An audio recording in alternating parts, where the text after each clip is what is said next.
తెలంగాణలో అప్రకటిత ఎమర్జెన్సీ పరిస్థితులు కనిపిస్తున్నాయని BRS MLA Jagadishwar Reddy అన్నారు. ప్రజాస్వామ్యంలో ప్రజల పక్షాన పోరాటం చేయడం పార్టీల హక్కు అని అన్నారు ఆయన.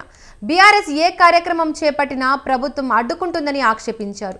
రైతులను మోసం చేసినందుకే బీఆర్ఎస్ పార్టీ రైతు దీక్షలు చేస్తోందన్నారు.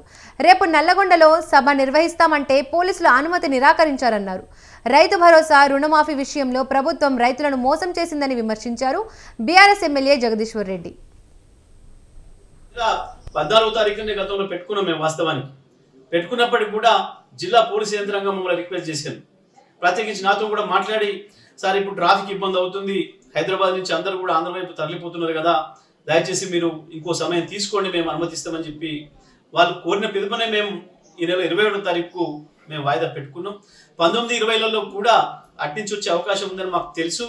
అందుకనే మాకు 19-20 పెట్టుకోమని చెప్పి వాళ్ళు అడిగినప్పుడు కూడా మేమే ఆ విషయం చెప్పి, లేదు మళ్ళీ రిటర్న్ వచ్చే వాళ్ళు కూడా ఉంటారు, 19వ తారీఖు ఆదివారం కూడా వస్తారు, కాబట్టి సోమవారం కూడా సెలవు ఇచ్చి మేము మంగళవారం నాడు 21వ తారీఖు నాడు పెట్టుకుంటామని చెప్పి స్పష్టంగా చెప్పినప్పటికి కూడా ఇవాళ మళ్ళీ ఏదో ఒక కుంటి సాకులు చూపిస్తూ ధర్నాను రిజెక్ట్ చేస్తూ, మా అనుమతిని రిజెక్ట్ చేస్తూ ఏదైతే జిల్లా పోలీసులు ఇవాళ ఉత్తర్వులు ఇచ్చారు, ఇది పూర్తిగా రాష్ట్ర ప్రభుత్వం పైనుంచి వచ్చిన ఉత్తర్వుల మేరకు మాత్రమే జరిగింది.